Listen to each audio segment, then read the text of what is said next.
Good day, everybody.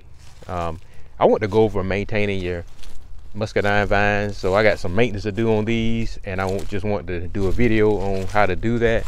So the first thing I'm going to do is I am going to prune them. So I'm going to do a quick demonstration on how I prune them. I also had some overcropping this year, and part of the problem I had with overcropping deals with the pruning. So I'm going to show you some things to look for to cut them back to help prevent overcropping during the pruning phase. And because of that overcropping, I had so many muscadines, it pulled my trellis wire down. So I'm going to redo the trellis wire. I do have it kind of going into this palm tree right here, so I'm going to take it out of that, and I'm going to put up another post. And by the way, I don't recommend using these landscape posts because they do not last. They lasted about 7-8 years, but you want them to last much longer than that. So I'm going to use these right here. Is what you want to use. It's the pressure treated 4x4 post. They'll last many more years. So I'm going to redo that post, put another post right here, and to tie it into and get it out of this tree, and because it'll keep it from this vine right here is growing too long. It's growing all the way into that tree, so you don't really want that. You want them to maintain that 10-foot length on each side. So we're gonna straighten this up. We're gonna get this growing on its own post, and then we're gonna prepare the beds around them, and we're gonna do some fertilizing.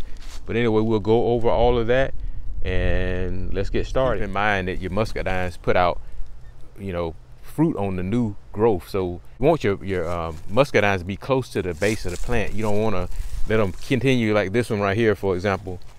This if I didn't prune this back, it would put out new fruiting spurs and foliage way out here, and you don't really want that. You don't want your fruit hanging way out here and you're covered in foliage, because it takes a lot of energy out of the plant to produce foliage. And then also, if you have a lot of foliage, it's harder for the muscadine plant to get the fruit ripe. So you want to have your fruit up tight near the vine, so the sun can hit them and they can it can focus on getting those berries ripe as fast as possible. When you're pruning your muscadine vines back, it's a very simple process to do. What I recommend to gain experience is to pay attention to the previous pruning that you did from last year, and then pay attention to how it grew back out. As you can see right here, you'll see where I cut it. That's the old pruning cut that I made last year, and you can see how I saved the 2 buds, 1, 2, and then it put out a fruiting spur right here, and you can see where it put fruit out on the old. This is an old fruiting stem here. So what we want to do is we're gonna come here. That's the old cut. We're gonna come out 2 buds. Well, we're just gonna come out 1 bud because we don't want to go past this where this old fruiting stem was. So what we're gonna do is come in the center, make that cut. So hopefully next year is gonna put out a fruiting cane right here. The other thing I want to show you is, to prevent overcropping, you want to kind of cut down on how many fruiting spurs you have. A lot of times they'll get crowded with spurs up near the crown of the plant, but it can happen anywhere along where the plant is at. So it's one of the things you got to pay attention to. But you want to keep your fruiting spurs at least a hand length apart, kind of like this and like this. So right in here is getting a little crowded. So we're gonna want to take out some of these cordons, because you see you got that one, that one, that one, that one. So what we're gonna do is we're gonna eliminate 2 of these, and don't have to get too aggressive. But what we're gonna do, we're gonna cut this one out, and you'll notice too where your muscadines will put a lot of muscadines out by the crown of the plant because of that. So we're gonna go ahead and take this one out too. So I could take this one out here, but I think I'm gonna just let these 3 stay for right now, and then right in here you'll see where we got we got 3 kind of close together, 1, 2, 3. So what we're gonna do is I'm gonna go ahead and I'm gonna take this one out right here.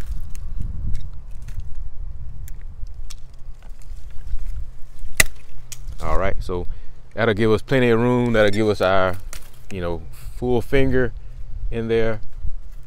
So so that's basically what you want to look for. I'm going to go ahead and finish all this up. You can see that's where I had a previous cut there and previous cut there.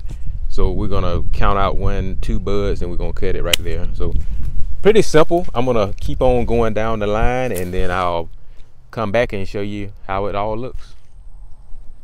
Okay, y'all, I'm back, and I have all my lines tightened up and replaced that post with a new post there. So I feel good about getting everything propped back up. I decided to just put a little T-post there instead of putting a 4x4 post. That just seemed like it made more sense. But this is basically how you want them to look after you prune them. You want everything to be nice and tight. Some areas I weren't as aggressive, but for the most part, on average, I came back about 2 buds. And like I said, that's why you need to pay attention to how your vines come back out in the spring from where you cut them at or where you prune them at. That will kind of help you give an idea on what you need to do. I think you can have basic ideas on how to prune, but you're gonna develop your own style on how you want to prune your vines. But pretty much this is how you want them to look. You want everything to be kind of tight. And excuse the barbed wire. I got barbed wire in there to keep the raccoons at bay, because I have a real big problem with raccoons eating my muscadine vines. I did add a few tensioners, so you want to make sure you have a way to tighten your line back up, because when you put out fruit and you grow all that foliage, it does put a lot of pressure on your line. So you want to make sure you have a way to tighten your lines back up. So if you do need to add some, this is the time to add it after you prune. It's recommended that you put the tensioners in when you first set your trellis up though. So if you're thinking about doing muscadine vines and you want to do a trellis, that is the best time to do it. So all right, now I'm going to show you how I'm going to fertilize them. Okay, y'all, so what we're going to do is going to put some triple 13, and you can see I've removed the grass from around the perimeter of the plant, just to kind of help the fertilizer absorb into the soil better, and just to recondition the soil right around the base of the plant. So what I'm going to do is I'm going to dress it with some triple 13 granular fertilizer. Kind of put a little hefty amount right here. I'm also going to go out at the perimeter on each side about 2 or 3 feet. Because the roots on these plants right here are about 7 or 8 years old now, so the roots ought to be extending out quite a bit to the sides of the plant. So that ought to be good. And then what I'm going to do too, to ensure we have a good pH, I'm going to go ahead, it's been a few years since I've done this, so I'm going to go ahead and put a little fast acting lime, granular lime, also around the base of the plant and around the perimeter.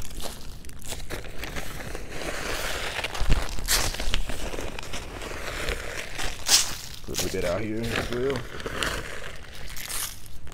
So this right here ought to be good as far as giving it a big boost in energy to recuperate from all it did over the spring and summer, so during the growing season. So hopefully this is going to help revitalize them. I'm also going to put a little bit of topsoil down where I took the grass away, because muscadines do have a lot of feeder roots at the surface of the ground. So just in case I expose those when I took that grass from around them, I'm going to go ahead and put a little topsoil back over the top of them to give them a little more protection so they won't be exposed.